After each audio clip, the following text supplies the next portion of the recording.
at inilaan namin ang aming lakas at oras upang makapagbigay sa inyo ng masustansya at di kalidad na ani. Magandang araw po sa inyong lahat mga kabinsya. May nais lang po akong ibahagi sa inyo at sa lahat ng ating kapwa. Alam mo ba, ang pinakasimpleng paraan upang matulungan kaming mga magsasaka ay nasa inyong mga kamay at nasa inyong mga pagpili.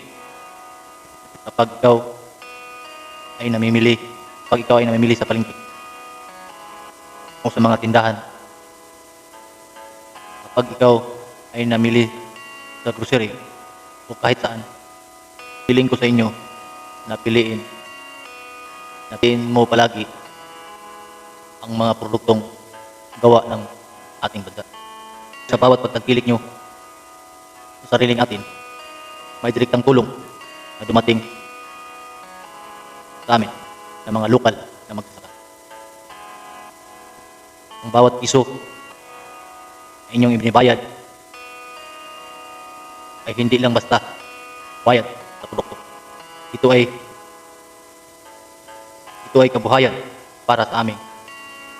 Ito ay pampatubig sa aming mga pananim, pambili ng kagamitan at panggastos para sa sariling pamilya. Alam mo ba, araw-araw kaming nagbabanat ng buto sa ilalim ng init ng araw o ulan.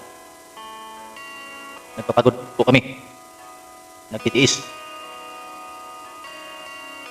at inilaan namin ang aming lakas at oras upang makapagbigay sa inyo ng masustansya at di kalidad na ani. Kaya malaking bagay para sa amin na maramdaman ang aming halaga. Ito rin ay tanda ng ating pagmamahal sa sariling bayan.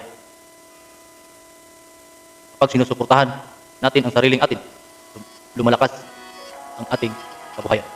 Munlad ang ating mga komunidad at magiging mataas ang ating ekonomiya. Kaya sana pagpatuloy natin, bahagi rin natin ito sa ating mga kapwa sa pamilya. Sa mga kaibigan, sabihin natin sa kanila, piliin ang gawang Pilipino. Ang tangkilikin ang sariling atin. Dahil ang inyong pagtangkilik ay direktang tulong sa aming mga magsasaka, para sa ating kinabukasan, para sa ating bayan, at para sa lahat na nagtrabaho